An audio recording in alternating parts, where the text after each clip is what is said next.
Good evening and welcome to the Cover One Buffalo podcast. You are joining your host, Greg Tompsett, and tonight I am joined by my partner in crime, Aaron Quinn. Aaron, how does it feel? A little weird.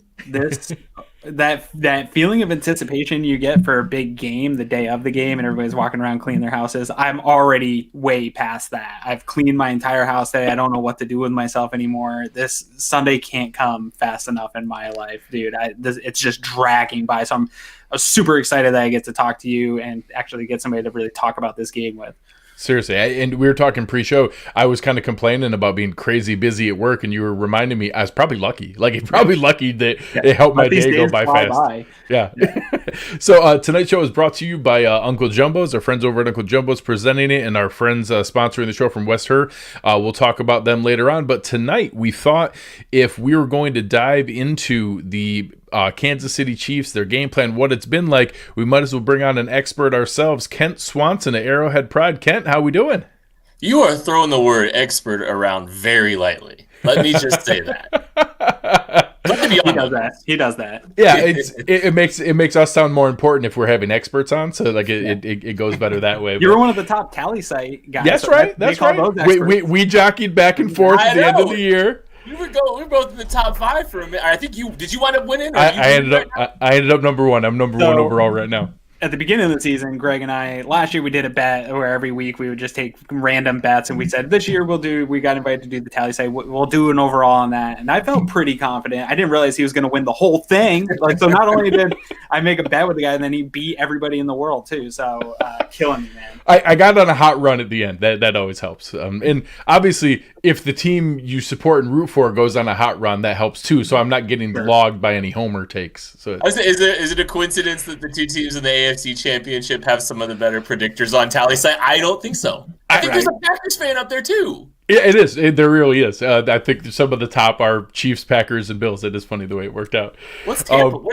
Well, they're slacking. Yeah, seriously. I mean, it's we'll get into that in a moment, but obviously, for anyone who's not aware, Kent's one of the lead guys over at Arrowhead Pride. So for those of you who love the work at Buffalo Rumblings, it's the same guys that are handling all that stuff over there in the Kansas City world. So, as we get into this, I think right now it's easy.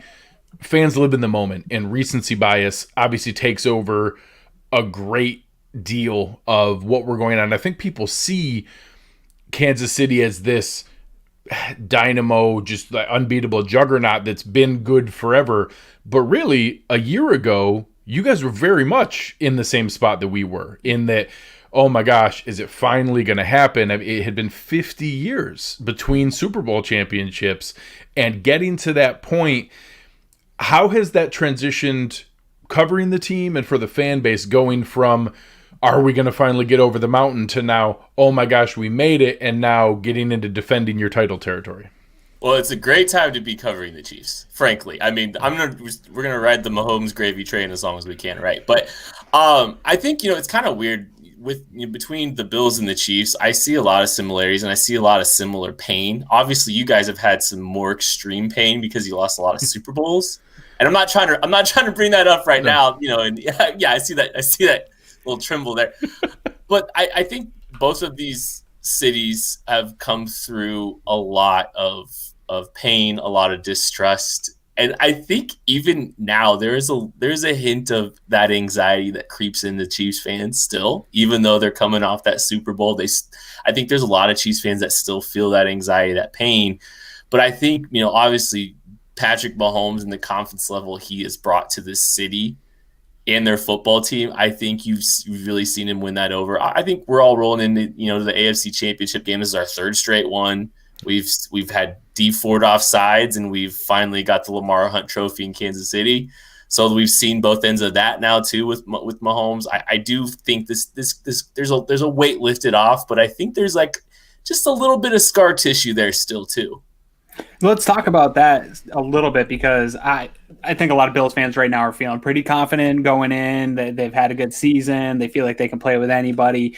That might be some of that almost, for lack of a better term, youthful confidence of hey, we haven't done this before, so why the hell not? Why not be confident? Having been there, now 3 times and seeing how tough it is, one, to get there, how tough it is to get back, and how those can be really games that come down to a mistake.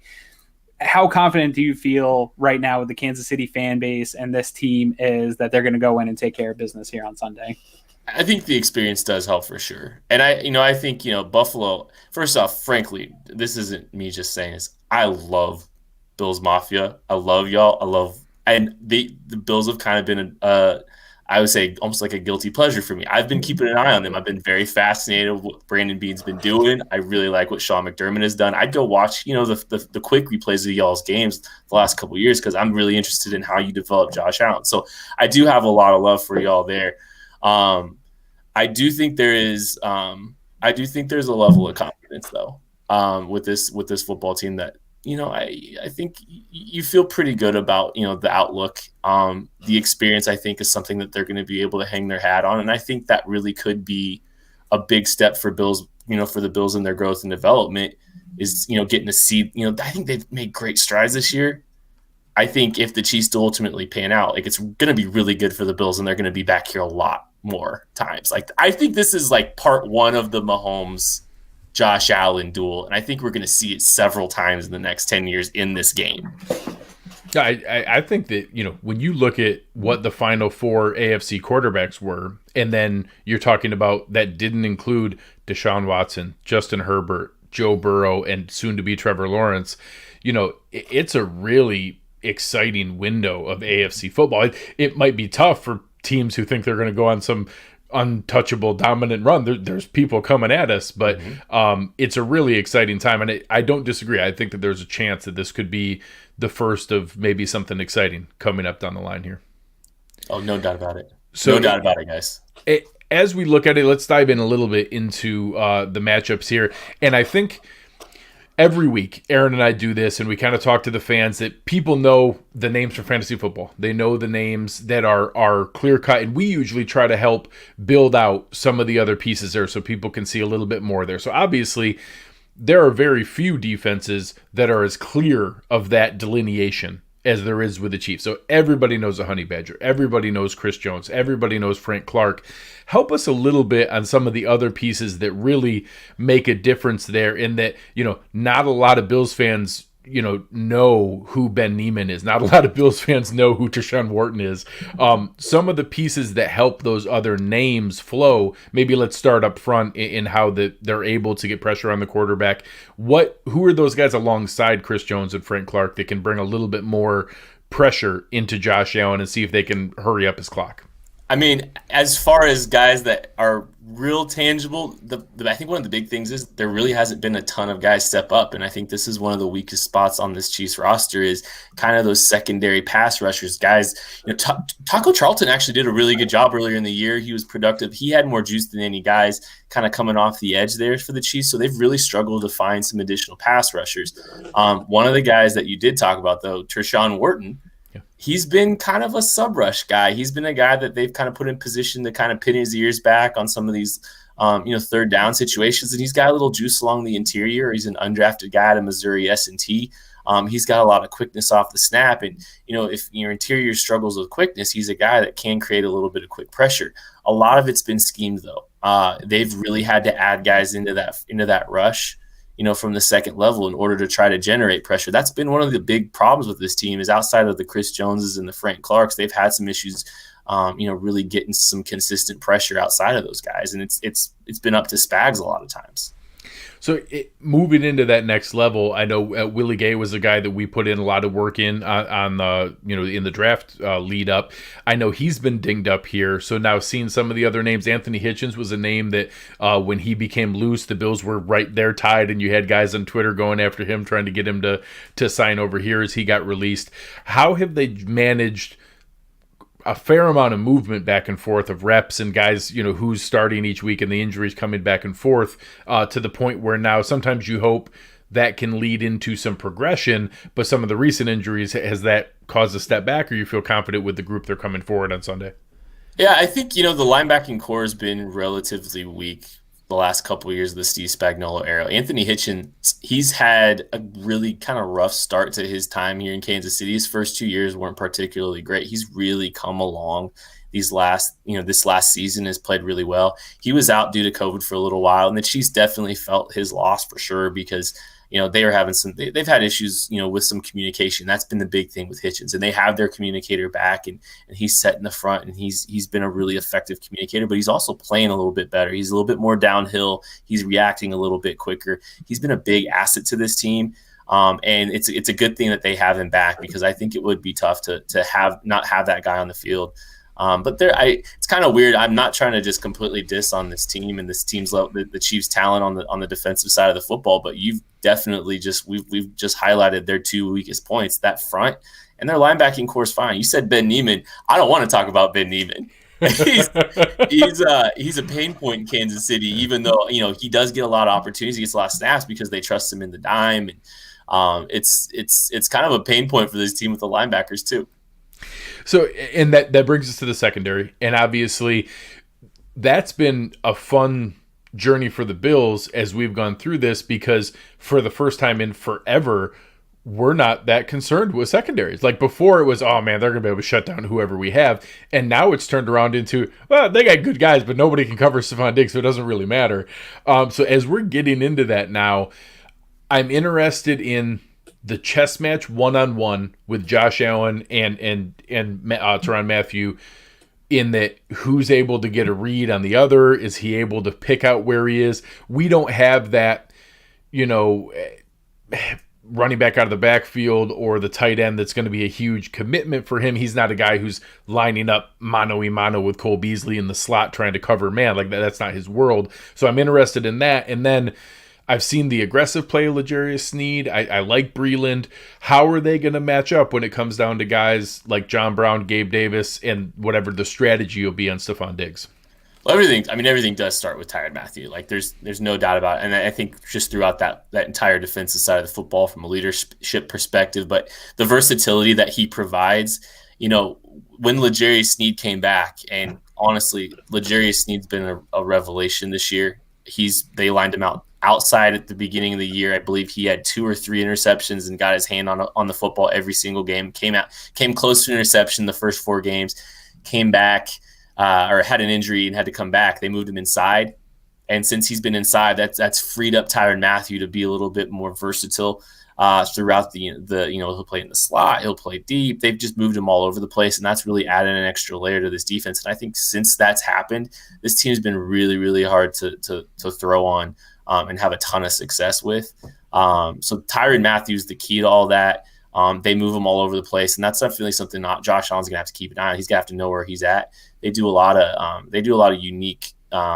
have a lot of unique ways to basically get into 2 high structures. So they're going to play a lot of cover 2. They're going to play, those 2 high structures, and you're going to try to really help those corners outside with a guy like Stephon Diggs. The Chiefs have done a pretty good job staying on top of guys and number 1 receivers. That's one of the things that they've done a pretty good job of for the most part. But Stephon Diggs is going to get his, but one of the big things that they're going to do is they're going to really focus on trying to take him away. They're going to be physical with him at the line of scrimmage, and they're going to keep safeties. They're going to probably play too high. So they might invite a little bit of that running game. So I'm curious, and the Bills, even when invited, still sometimes don't run the ball. So it's all relative. Even when they get a nice invitation, that's fine. We'll still pass. So I do think that we see they've converted so much of that into the tunnel screens, the quick outs. Cole Beasley's entire game has really turned into an extension of the run game as they've done it. So I'm curious, as you said, you've watched a lot of the condensed games and seen that progression. What are some of your thoughts on what you've seen with Josh Allen as someone who I try to explain this to some fans that when you get used to watching every rep from Josh Allen and then you watch other games and you see how differently the ball comes out of other quarterbacks' hands, sometimes it's weird, and you're one of the few guys who puts in that much work with a quarterback that has that, right, that you can appreciate the fact of, oh yeah, that's how normal humans throw the football. It doesn't just go and automatically get there. What are some of the things you've picked up with Allen's progression this year that obviously we're ecstatic and over the moon for it, but even the most unbelievable fervent Bills fan didn't project this to come at this degree? What are some of the things you've picked up with Allen's progression so far? First off, I love Josh Allen, and I got to catch some L's on my draft analysis on him because I Join love the club. you love the tools. It's just there's not very many well-run organizations that are going to do everything in their power to build around a guy, and I think the Bills have done a phenomenal job of doing that, and Josh has met them to that point at the development. He's risen to the occasion with everything around him. I love it. You love to see it genuinely. It's really enjoyable to watch. I think, he's done a really good job. I think he's gotten a lot better taking the easy stuff. I think he's been more consistent. And, you'd see some stuff where the ball's kind of sailing on him and, maybe, he doesn't need to throw with a clean base, but sometimes the poor base would get him in trouble with some of the easy stuff early on. But it looks like he's gotten a lot better down the field. And he's really been, he's shown more consistency and the ability to throw with a little bit more touch. He's kind of starting to understand, what it's going to take to get completions down the field. And I think you've seen a lot of that. Short to long, I think there's just been really good growth. But the thing that I've been really noticing about him is, he really toes that line between madness and brilliance. And you saw, I think, against the Texans last year, he tried to do a little bit too much. And, I think there's some mistakes that he made down the stretch that really cost you guys in that game. He really hasn't made that many of those kind of plays this year, at least from the games that I've seen. It's, he's really done a good job managing those big, critical, key mistakes. There looked like there might have been a couple plays that, he got a little bit lucky on last week. Sure. But overall, you got to be thrilled with the amount of mistakes he's not making. We try to warn people all the time. We can't celebrate the crazy plays that he breaks away from the sack and then rifles it 40 yards down the field and then get mad that in one of them he gets stripped it's a package deal and there's way more good than bad on that side of it. But that competitiveness, and he's the hardest quarterback to sack in the NFL, it comes with a cost, and sometimes it's getting stripped when you're fighting to break off with the guy. So hopefully it doesn't happen in a critical moment would be the nice part. Right. No, that's got to be the hope for y'all. It happened to Brett Favre throughout his entire career where he would throw into triple coverage and people lived with it because he had such a winning record and all that stuff. So you live and die with it. Let's talk about this offense. Everyone knows about it. I don't have to go through and list every single person on this offense that the Bills have to stay awake at night trying to figure out how to stop. Let's start with, can you just tell everybody here that's going to listen to the show that's Bill fans that Patrick Mahomes is playing? He's going to be fine. He's going to play on Sunday. We don't have to prepare for Chad Henne. We don't have to have a conversation about Chad Henne right now. No, I'm going to keep the mystery around it like the Chiefs are, guys. Technically he's in protocol. Yeah. And, I think you guys should focus a lot of time on Chad Henne personally because, he's a problem. Yeah. I don't know how. It was a real tight race between him and Mahomes coming into camp for QB1. So, you kept a really good straight face during that whole thing. That's good. And even if we use all of our time to focus on Mahomes, really at this point we know the book is out there. There's no real this is a guy that you hope to contain, right? Like that you just hope that you can maybe get him into some mistakes. Doesn't happen a lot. One thing I noticed in watching that Chiefs game, and I think probably the injury that should probably get a little bit more talk here is that toe. I think he'll be fine to play, but I think that toe is something that is actually going to have some impact on him. But dude, I'll tell you what, I was watching through that Chiefs game or through that Browns game here earlier this evening talking with Eric, and I was like, dude, he's dragging this front foot the whole entire second quarter, but a normal quarterback, you do that to really anybody else that needs to throw from a solid base, it's going to impact their ability to deliver a ball. He's such a rare quarterback, similar to Josh Allen, where he has so much arm talent that he's dragging that foot and not able to get a base and still dropping dimes on guys' numbers 20 yards downfield. So how much, if at all, do you think this toe injury is maybe a bigger deal than the concussion, something that could impact his game on Sunday? Thanks for that draft pick back in 2017, by the way. I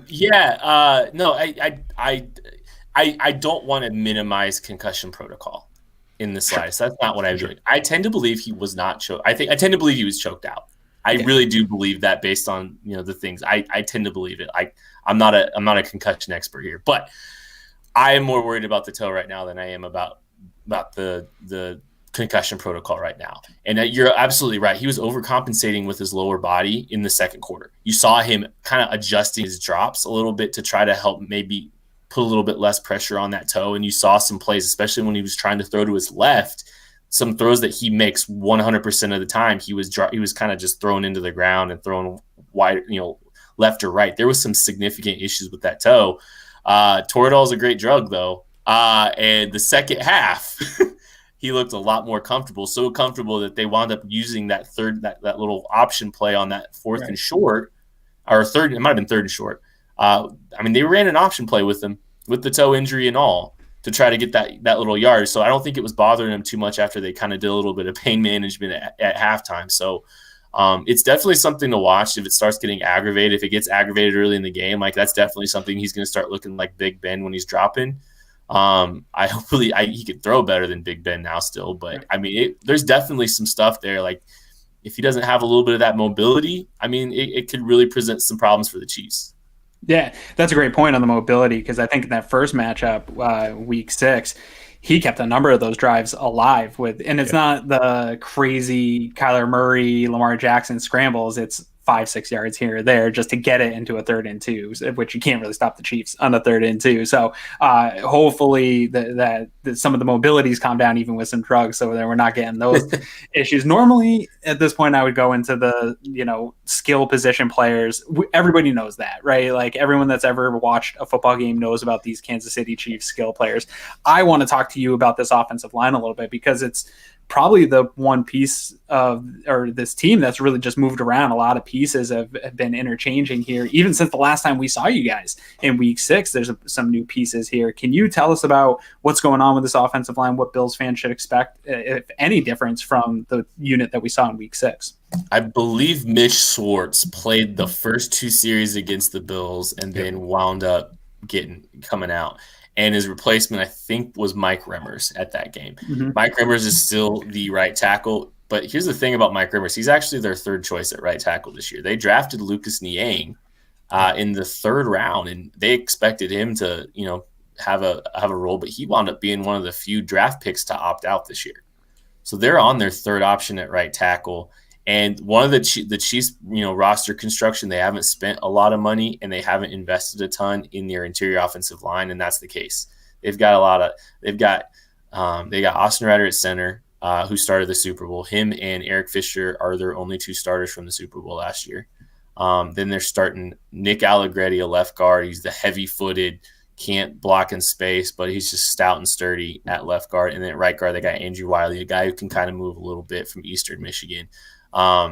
It's a thrown together group a little bit. They've just kind of had to piece things together as they've gone along, and it's one of the weaknesses of their team, frankly. I know there's some good metrics out there about how they're a decent pass protecting team, but I think a lot of that has been Mahomes and his ability to beat pressure, and identify pressure quick.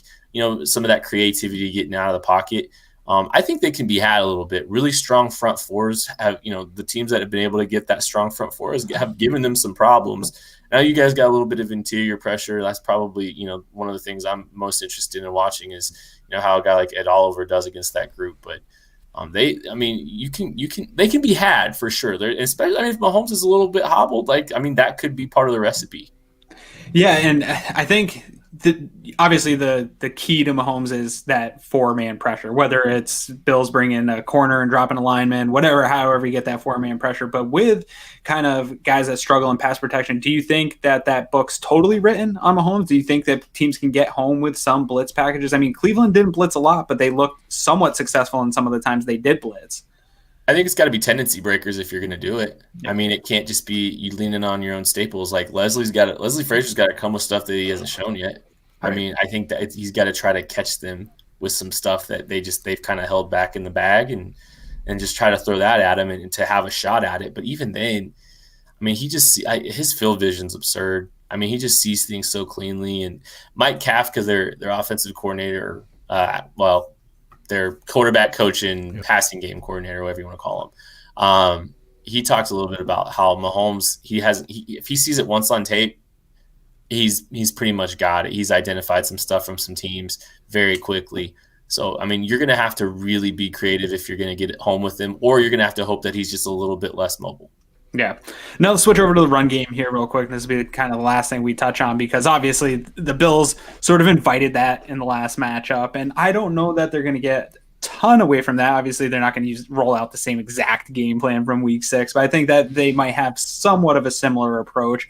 Edwards-Helaire looks to be on pace to come back for this game. I think that's probably a negative to a game plan like that after what we saw, but that really started. That offensive line really moved the Bills around up front, especially in the interior. Very physical unit in the run game. Do you expect, and getting preparation for this game, I think it's a little bit of a different Bills front than you guys faced week 6. Do you think the Bills will be able to get different results if they invite the run in this game with the way that their defense is playing, or do you think that that's probably not a good game plan to go ahead and invite the run again? I think I'm thinking anytime you can take the ball out of Patrick Mahomes' hands, I think it's smart. So if you're gonna, I think it's really smart by the Bills to invite the run. I don't know if it was much about that front. I mean, I know the front was a little bit hurt last time these two teams played on the Bills side. The Chiefs started Daniel Kilgore at center, actually, and now I'm thinking about it, that game, and that was his first game. And I think that might have been Nick Allegretti's first start as well. So that was those two guys kind of getting a look there. I think it was a lot about box count, though. I think the Bills played with a really, really light box. I think that's what had to do with it more than the front or, either side of the, ball being able to be moved or the line of scrimmage being changed. I just thought it was just as much about box count as anything. So, I mean, we'll see if Clyde Edwards-Helaire plays. I'm not uber confident yet, that he's going to play. He had a limited practice last week and then wound up on Wednesday and wound up missing the rest of the week. Tomorrow's a big day. Thursday's a real big day for the Clyde Edwards-Helaire status. Damien Williams is nothing special. I mean, he's a guy that's going to go down and he's just going to put his head down and get what's there, which is great. It worked to the tune of 6 yards per carry last week. But I would invite the Chiefs to run. I think that's a smart strategy. Yeah, I agree. So as we kind of wrap here, we got to put you on the spot. I know you said you're confident. You're the defending champs. It's been kind of fun. We've had a couple games in a row where people have had to kind of be bashful about it because the Bills were supposed to win. It's kind of different to flip it back around and now we're playing the defending champs and we're the underdogs. What kind of game do you expect and what's the score prediction? I think there will be some points scored for sure. I think the thing that's interesting about the Bills is they undoubtedly have the kind of ceiling to hang with Mahomes in this offense. I know there's a lot of metrics and DVOA and there's a lot of things that really kind of slept on the Chiefs a little bit, but the Chiefs' ceiling, I think, is frankly, I think that the ceiling for the Kansas City Chiefs is better than anybody's. The Bills aren't far off, though. I mean, I think the Bills are the second best team in the National Football League. I think the number 1 and 2 teams in the NFL are playing on Sunday for a chance to go to the Super Bowl. This is the game of the week. I 100% agree. And I think it's going to be a little bit of a shootout. And I think, what it's ultimately going to come down to is I think that experience that the Chiefs have is going to be what ultimately gives them a slight edge. I think Josh Allen's awesome. I love the fact that I'm wrong. I love the fact that there are some factions of football Twitter that maybe really like spreadsheets that are really mad that Josh Allen's, having a lot of success. And I think he's going to be a great player. I think he already is a great player. I think he'll make a couple mistakes that ultimately cost the Bills this game, not in a necessarily bad way, just in a sense that, I mean, it's trying to go toe to toe with Pat with all that experience. I think is tough. But talk to me next year. I think it's going to be. I mean, the Bills are going to get the Chiefs one of these times in the next 3 or 4 years. I really do believe that. I don't think it's this year, but I think they use this opportunity. Give me 35-30 the Chiefs. I'll take it. I say it all the time, man. I bring the comparisons back to Jordan going up against Detroit back in the day. It took a few years to get past good teams. This happens to great players all the time where you go head to head with the best that are doing it right now, and you almost need that loss to learn to get past it. It happened with Pat. I mean, They lost. He got. I mean, Brian Flores called a phenomenal game in 2018 and slowed him down in the first half. And he came back scorched earth, and he almost brought him back. But that's just kind of what his progression was. He came back pissed off, and really good things happened for this organization the next year. And I kind of feel like that might be what happens with the Bills here. Sure.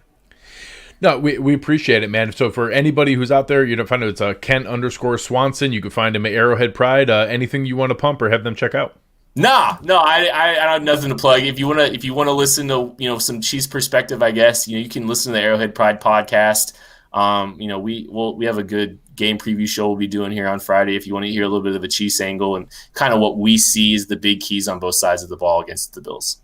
Awesome, man. Appreciate it, man. Have a great time. Looking for an awesome game on Sunday, and hopefully one of us takes it down and takes the championship. That's exactly right.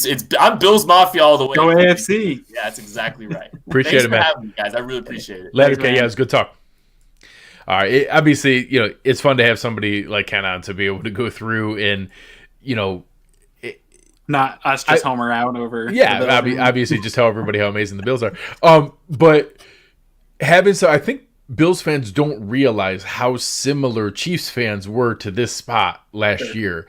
Like going into last year, they had lost in the previous AFC Championship game, so the Bills hadn't even made it that far. We barely, we just made the playoffs and lost to Deshaun Watson and the Texans. But coming back again and now having, that season to come forward, they lost Patrick Mahomes for a period last year, and then people kind of slept on him because Lamar Jackson was having that amazing MVP season. People don't remember last year, everyone was picking the Ravens to go to the Super Bowl. The Ravens were the team that was the hot pick. The Ravens were the team that everybody thought was destined to win the Super Bowl last year, and then by far the number one seed. And as they rolled through, and obviously they get bumped off by the Titans and everything goes haywire, that whole time, I think people just underestimated how devastating this team is. And I know Bills fans have looked at the ugly game against Atlanta and the ugly game, against Cleveland and some games where the Chiefs have not looked good.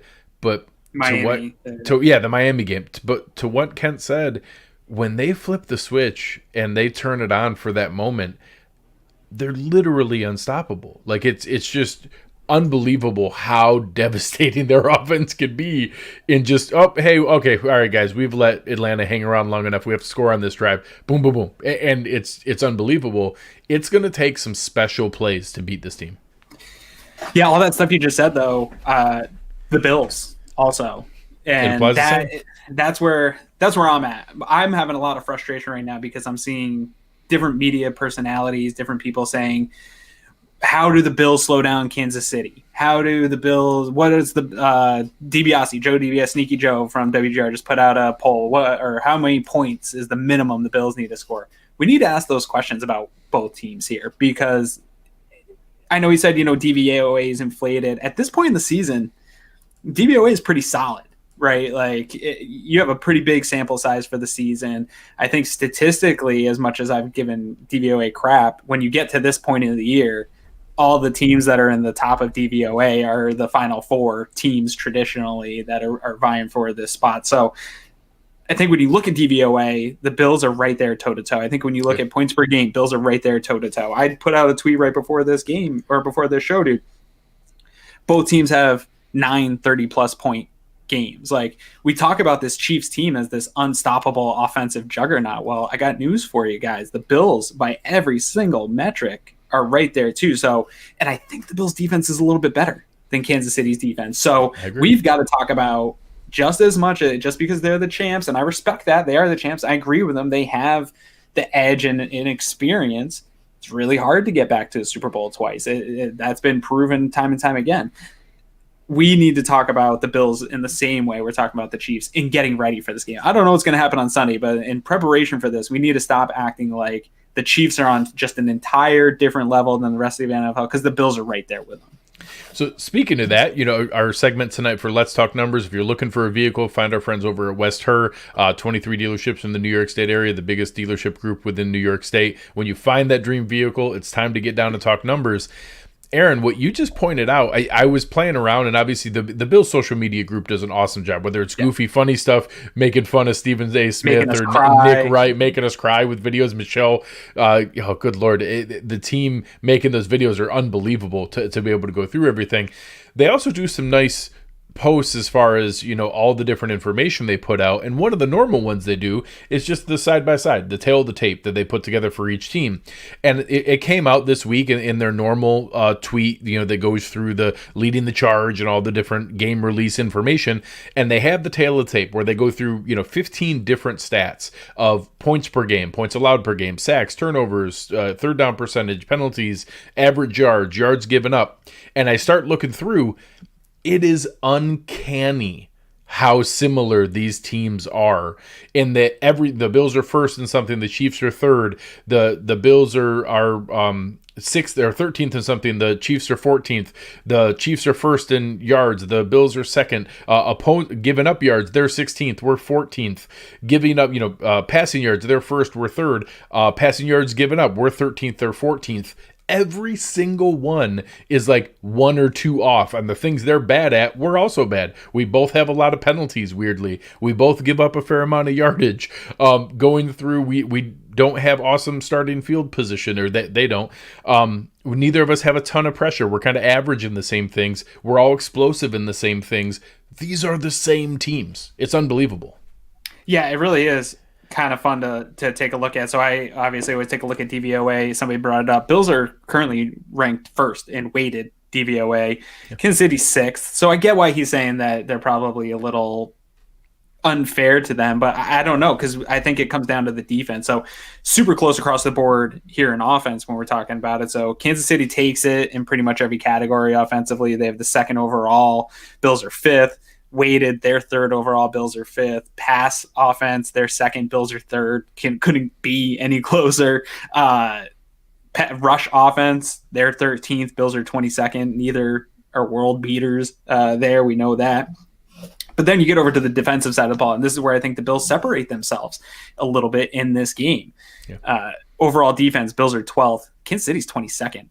This is totally different, too, from when we first met them. We were talking about this defense. I don't know if you remember that episode, and we were saying they're the second best passing defense. Like, this is it was shockingly good defense. Yes, I'll tell you. Weighted overall defense, Bills are 8th. They're a top 10 weighted overall defense. I think that is going a little bit unnoticed here. They've given up a lot of yards. They've given up a lot of trips into the red zone, but teams aren't scoring on them here in the second half of the year. Kansas City's even worse weighted. They're 24th. Yeah. Pass defense, Bills are 12th. Kansas City's 16th. So that's probably the closest one on this side. Rush defense, Bills are 17th. And people talk about the Bills' rush defense being bad. Kansas City's 31st. Yeah. Rush defense, according to DVOA. Special teams, Bills are 4th. Weighted, they're 2nd in the league. That's not getting talked about enough either. Kansas City's 17th and weighted 11th. So I think super close, lots of things super close, and I'll touch on one more in a minute after I get your reaction here, but Bills beat them out 8-4 in DVOA categories, and a lot of that is on the defensive side of the ball, and that having the better defense, I think, matters this time of year. 100%. And I think the items that Kent talked about are valid. I do think Patrick Mahomes has championship game reps that Josh Allen doesn't have. That's real. I think that, playing in and winning a Super Bowl against, at that point, a healthy, phenomenal 49ers defense. And the way he did it. Yeah, not the, shell of a defense that we saw this year, like their badass defense that they had last year. Right. He has legit reps that Josh Allen just hasn't had a chance to get yet. Those matter. I think that it gets dismissed that, that's the advantage, so the Chiefs have the advantage. That's valid. The Bills have a materially better special teams.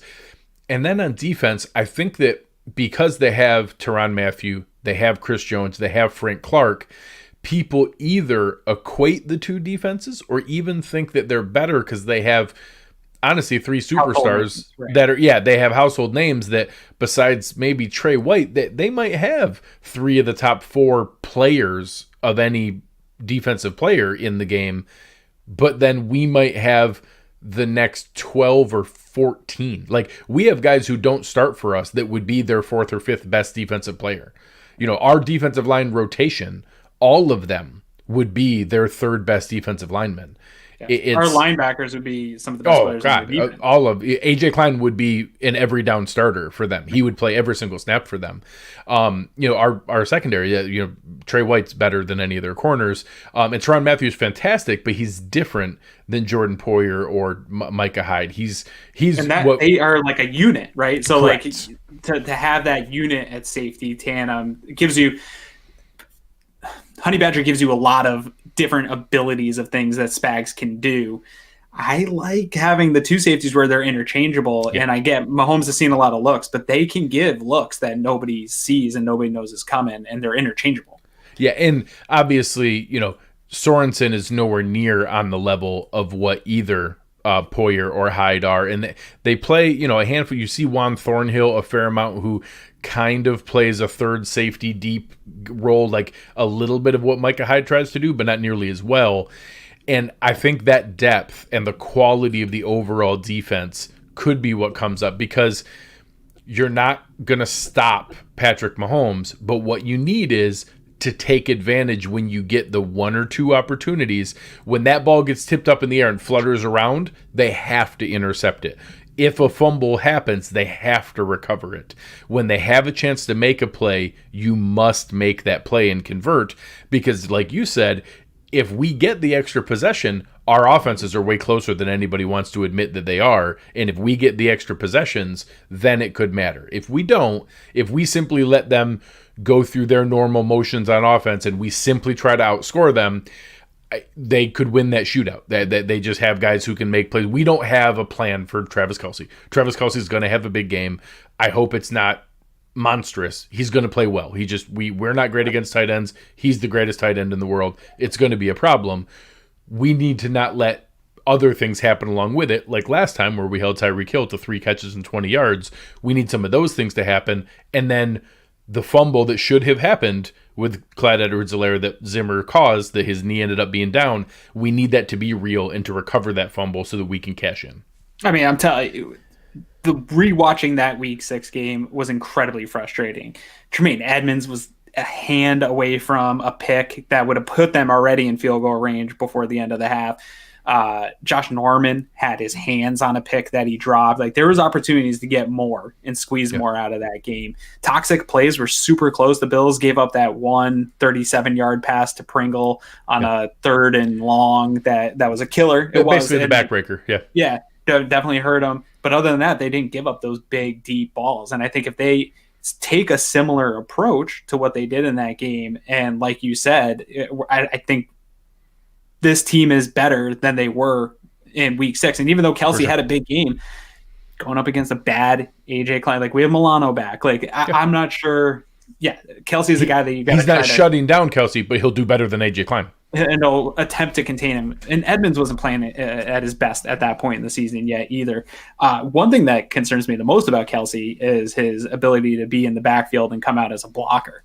He's an incredible blocker, and I don't think that gets talked about enough in Kelce's game. But here, while we got the numbers up, some other really interesting ones that are really close here. Explosive plays, something we love talking about, right? Toxic differential. When we went into the last game, I think the weather had something to do with it. Josh's injury also had something to do with the lack of explosives, I think, from the Bills. They almost connected on that Diggs one where he just dropped in the end zone. That would have put him over the top. But right now, according to Sharp Football Stats, KC is second in explosive pass plays with 74. Bills are third with 71. They only have 3 less explosive pass plays than this prolific Kansas City Chiefs offense that everybody talks about is the greatest offense in the world and they can put up 50 whenever they want. Bills can do it too, guys. They are 10th in explosive runs. So while they're not the most prolific rush team in the league, they still get explosives. They have 60. I think this is one that's going to surprise a lot of Bills fans because we talk about the lack of production from the Buffalo Bills rush offense. They're 12th in the league right now in explosive runs, and that kind of matters a little bit more than establishing the run, right? We want explosive plays, and they've got 57. They're 3 behind KC. So talking about similar, again, in explosives. KC gives up the 6th most explosive pass plays in the league at 58. Buffalo's right there, 13th, 53, which is not something we've seen out of Bills defenses. Buffalo gives up the fourth most explosive runs with 69, and we saw that come to fruition in that last Kansas City meeting. I think they've gotten better here. Obviously, the Indy game inflated that quite a bit with explosive runs. And here's the one part that the Kansas City defense does a really good job in. They're 29th in giving up the 29th fewest or whatever explosive runs, and they've only given up 41. Again, like I said, points per game, Buffalo's getting 30.3 points per game. Kansas City's at 29.1. I mean, that's super close, guys.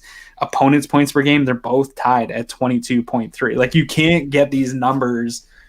We do a lot of matchup shows. We look at a lot of numbers and look at a lot of teams. I haven't seen a cleaner. I wouldn't go as far to say it's a mirror match. They're different teams, but this is as close to the Spider-Man meme of each other pointing at each other as we've seen this year. John makes a great point here that I know a lot of people have brought up. One of the other guys that is listening, actually a friend of mine who's a Chiefs fan, Glenn, talking about that when we talk about points, the Bills gave up more points than the Chiefs. I think people would be surprised to hear that the Chiefs gave up fewer points than the Bills. That's pretty heavily skewed early in the season. Yeah. So the second half of the year, the Chiefs have had some lower scoring games, like that weird game with the Falcons and some other teams like that they haven't blown out teams. So I know a stat that was up on NFL Network since week 9, number of 10 plus double digit victories. The Bills have the most with 8. The Saints had 7. The Packers had 6. The Chiefs have 0. They haven't beat a team by double digits since week 9. I'm not trying to say that's some weird chink in the armor or that they're all of a sudden, way more beatable. But there is something to the fact that they're maybe not clicking on all cylinders the way that they were. And it doesn't mean they can't simply flip a switch and turn that back on. But it is interesting that they're there. And John has brought this up. I was shocked when I heard that Josh Allen's completion percentage this year is higher than any season Peyton Manning or Tom Brady ever had. Yeah. That's shocking. That's such a crazy number. Yeah, but part of that is just the way football's going. Yes, right? That's a progression of the league. Yeah, absolutely. But the points too, last 3 games, Bills have only given up 17.7 points. Like that, this defense is getting right at the right time. It's something we've talked about a lot here, and I agree. Like Kansas City, again, you talk about their lack of double-digit wins, and not saying they could come out and put double-digit win on the Bills. Like that wouldn't for sure totally that shock is in me the realm of possibility. They're a good enough team to do this, but I think this idea outside of the Bills Mafia fan base, and it makes me feel like a homer. I'm talking to my wife. She's like, "God, you're such a homer the way you think," and it's not. I think we have this idea of who the Kansas City Chiefs are, and I'm not seeing that there's somebody necessarily that the Bills should be scared of, or like the national media is just picking them in bunches and saying this is the best team in the world. Nobody's even close to them. There's no reason or indicator on paper, on film that tells me I need to be like super fearful of this Kansas City Chiefs team, that they're just going to come in and roll all over us and have their way with us. Well, and I don't think Kent's wrong that these are the top 2 teams in football. I think they are. I think you can make an argument for the Packers, who are also, I think it's a firm top 3, but it's not Chiefs, Bills, Packers. Like it's Chiefs, Bills, Packers, like right here, neck and neck, right where they are. It's very much right in line with what they're offering. It's going to be the thing that's going to matter the most is the chess match between Andy Reid and Eric Bieniemy and Leslie Frazier and Sean McDermott, and then Dable and Spags. Like that's going to be whatever they've come up with here through the week and how that's executed. Couple guys brought up. Isn't that big. We haven't seen any trick plays from I thought about that in a little while.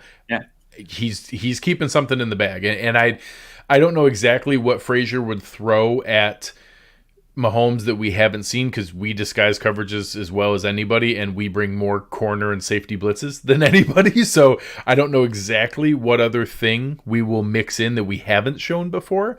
But I'm excited to find out where that's going to come from. I bet he'll have some tendency breakers that maybe don't show up in the game broadcast, things that Mahomes would be expecting them to be in quarter coverage, and then they're not in quarter coverage on that particular. So I think he'll play some of those types of games. I think it's idea that you don't blitz Mahomes is a little bit overrated.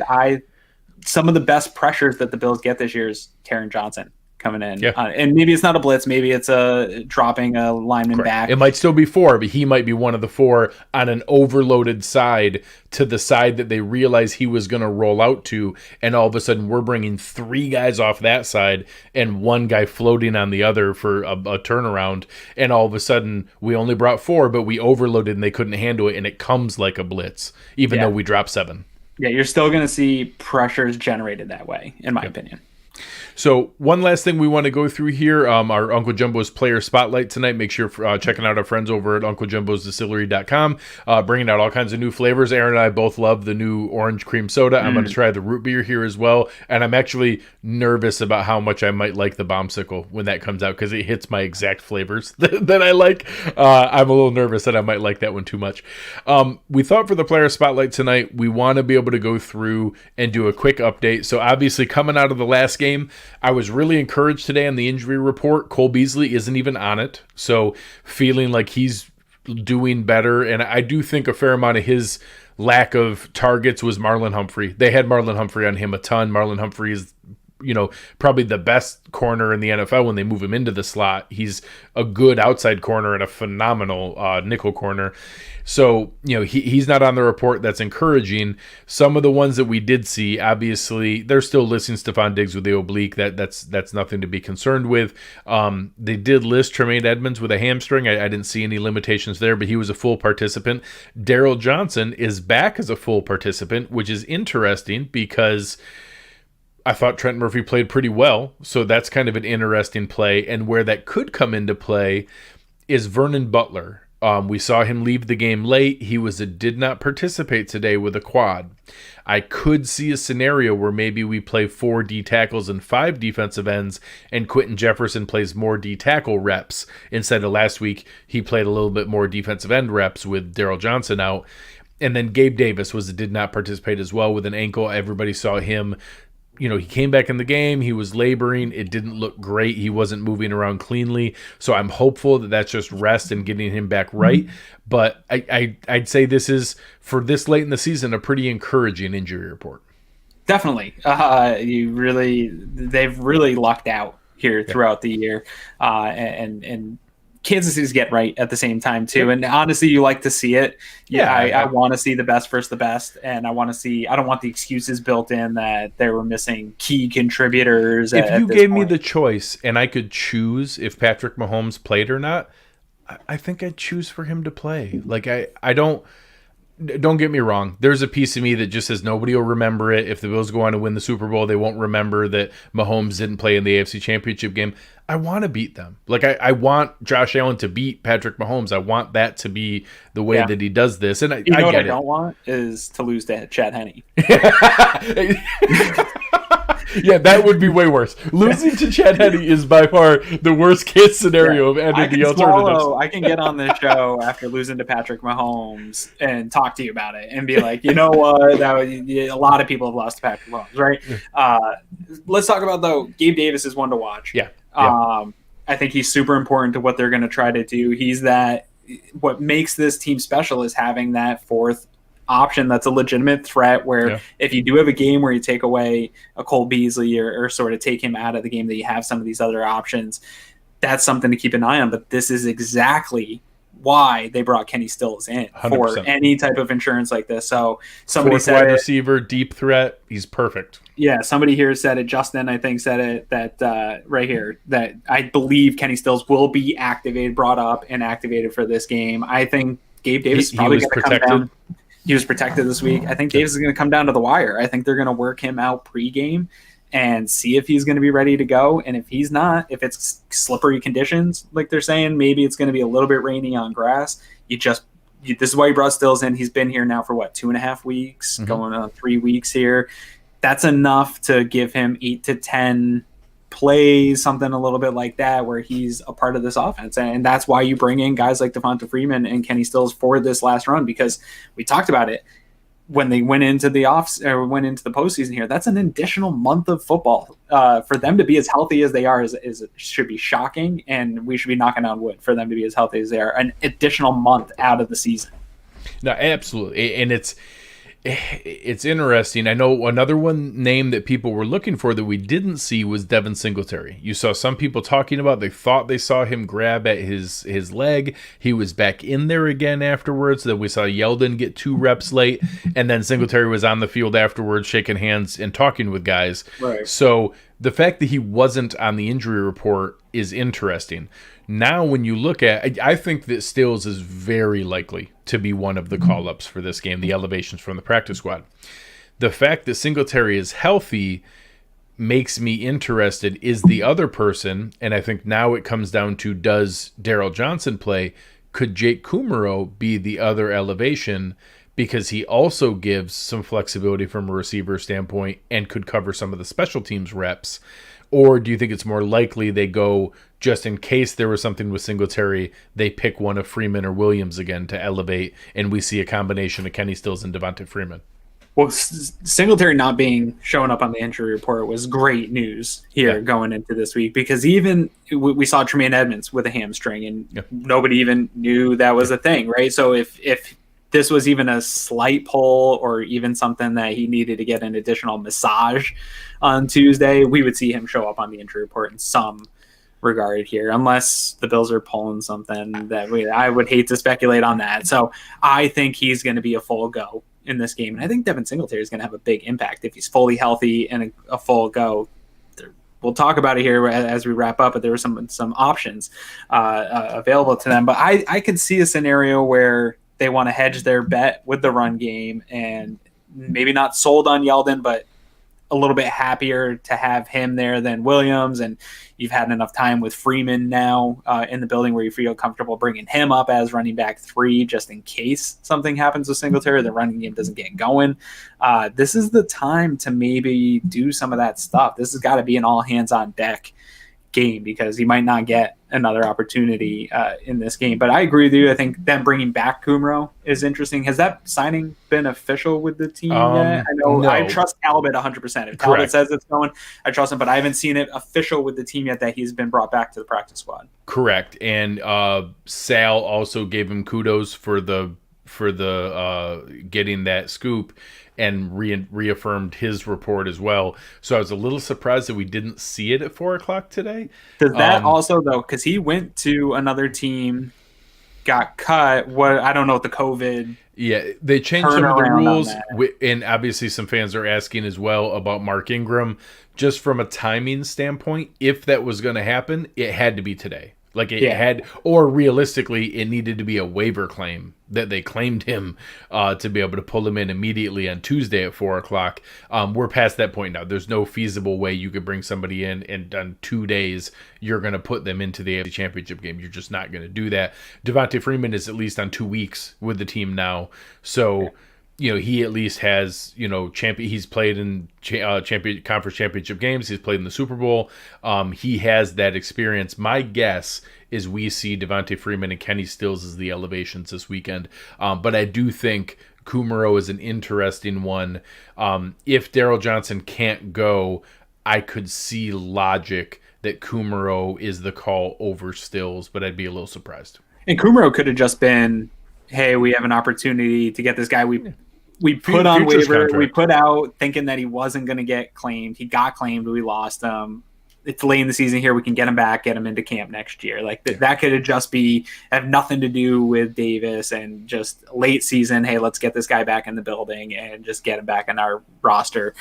That type of stuff happens. Brandon Beane's always tinkering around with that last part of the roster. So I wouldn't necessarily look too much into, oh man, Kumaro's back. Gabe Davis is definitely in trouble and we might have to do something about him. But I do think it'll be interesting. It's either going to be Kumaro or Johnson. And I would, the way Johnson's played, I know people love touchdown Jesus and he's got 100% touchdown efficiency rating. But every catch he's ever made is a Bill. Yeah. But Johnson, I think, has earned, in my opinion, more value to the Bills. He's a different.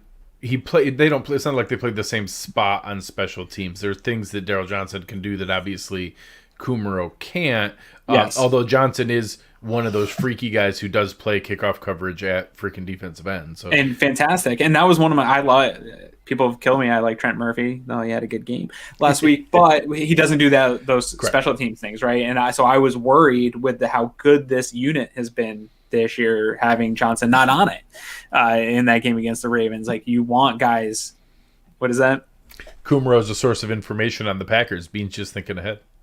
Oh, we had him here all year. So, yeah, no, I think either one of those guys is going to be an interesting call-up for this game. But I'll tell you right now, before people start getting my mentions about it, Antonio Williams is not playing in this game.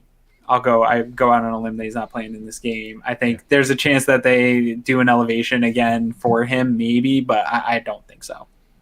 Yeah, and you know, it's something that I think last week was a tip of the hat to him as a thank you and as recognition for how well he played in that late game, the second half of that Week 17 game.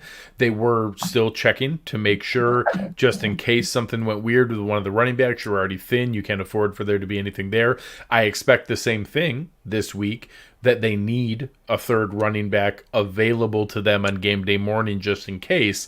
I expect that running back to be Devontae Freeman, because they're going to trust his experience, his pass protection, and everything that's there. And then I still expect it to be Devin Singletary and TJ Yeldon. I still do. I don't expect them to elevate Freeman and game day inactive Yeldon. I expect it to be those two, and then I expect Singletary to play 80% of the snaps.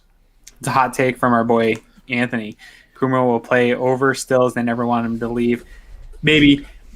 Sean McDermott doesn't really lie about this stuff. Brandon Beane had his eye on Stills for a while, he said, and that he wanted him in the building. So I wouldn't put it behind him that Stills. I think Stills should be higher on the depth chart. He's a significantly better wide receiver than Jake Kumro is. Kumro is a more versatile, well-rounded football player. Like, he can contribute on special teams. Probably more snaps in the game from special teams. But this game's about scoring points. Yeah. And if Gabe Davis can't go, I need somebody that's going to go in there and going to be able to actually, I know it's fun to joke around about touchdown Jesus, but it's somebody that has proven production in the NFL at wide receiver in some big games. And I'd rather have Stills. For sure.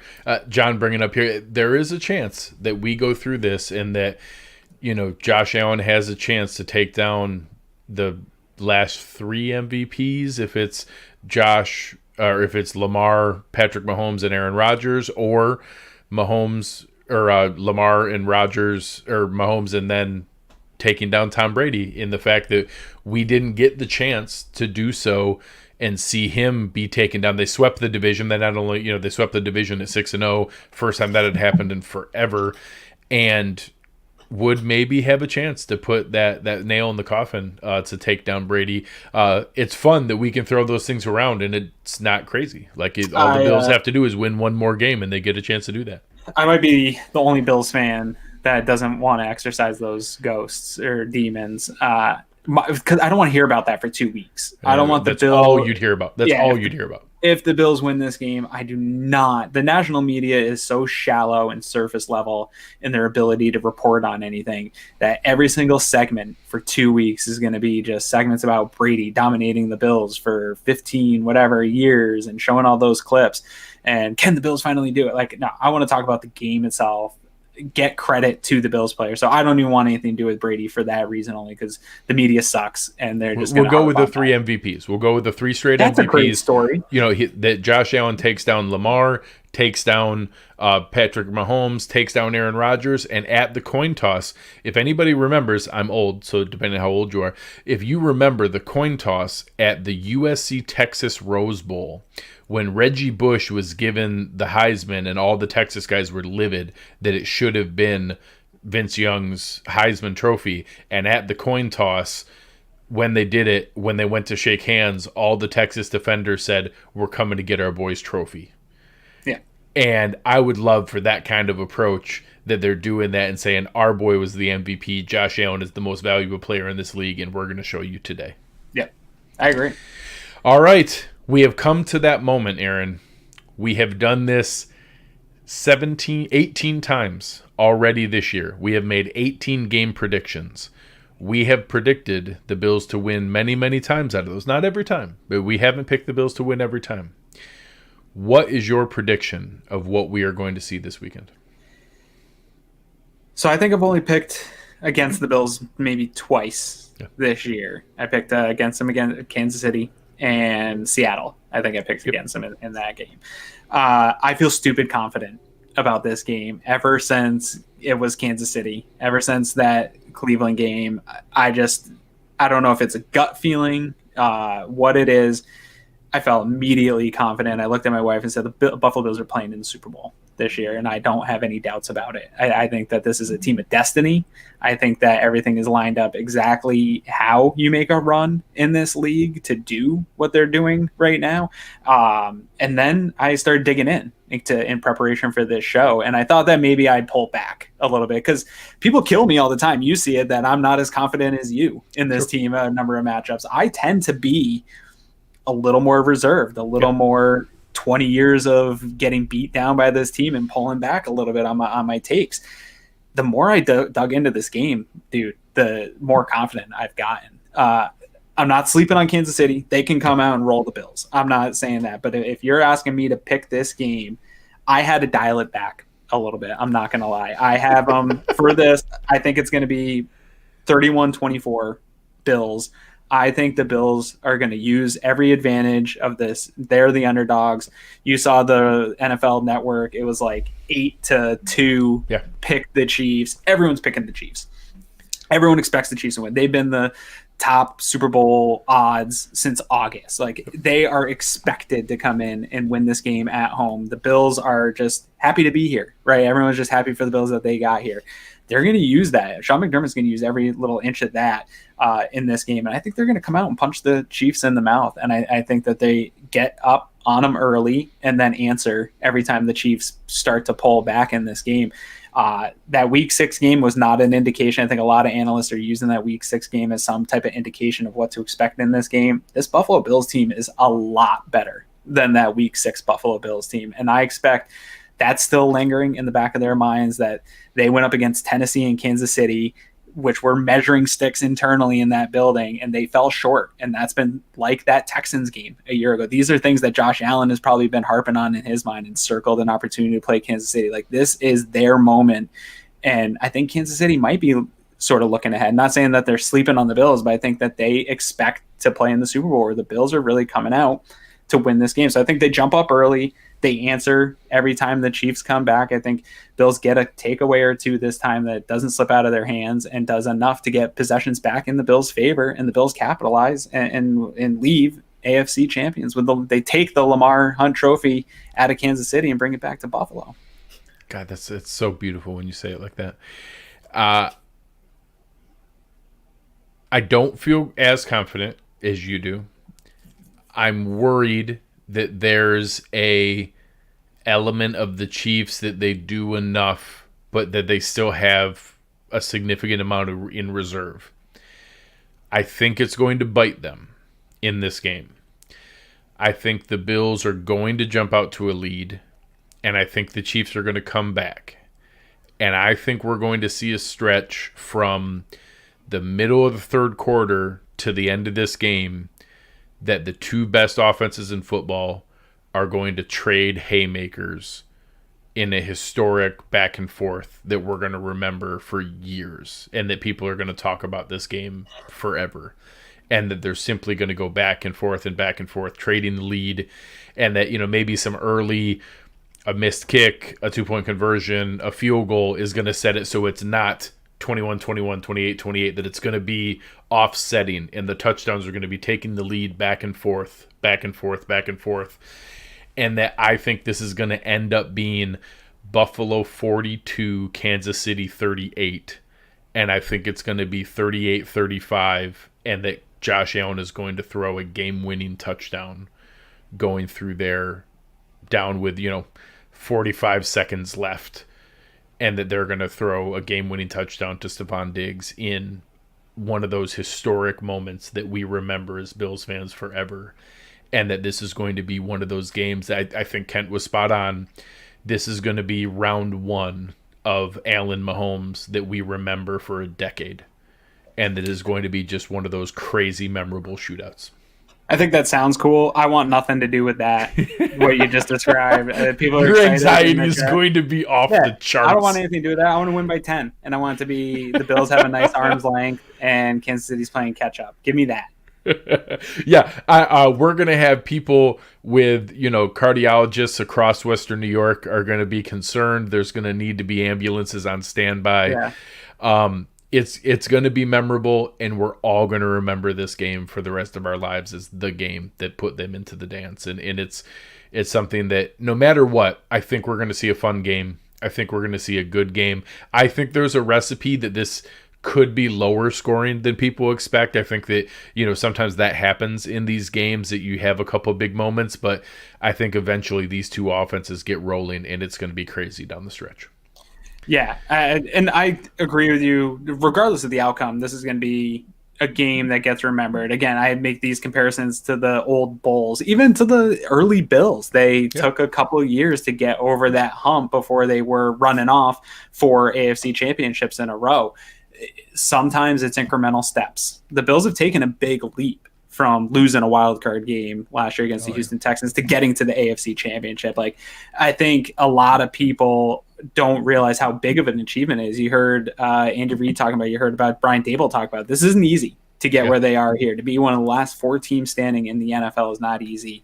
This is going to be a memory of whether or not they win this game and go on to the Super Bowl, or they lose this game and have to reload for next year. I think this is just the start of a very special 10 to 15 year run of the Buffalo Bills staying in the playoffs with consistency and getting deep runs. And you're going to look back at this 2020 moment as this was the first year that the Bills really arrived. Like, it was fun to break the drought. It was fun to be a consistent playoff team. Now this is going to be the expectation going forward for 10 to 15 years if they continue to do things right way. So I think this is going to be memorable no matter what the outcome is when we talk next on Sunday, late Sunday. Absolutely. And it's going to be fun. We're going to be here for you guys. We're hoping to be here for you guys to celebrate an amazing victory and to kick off a crazy 2-week stretch that I'm not sure how I'll survive, or we're going to be there to talk about and to be able to, enjoy this great season, even if it did come to the end. We're going to be there for you guys either way. So check back in with us on Sunday night, and we're going to be ready for an amazing victory game, or victory post-game show.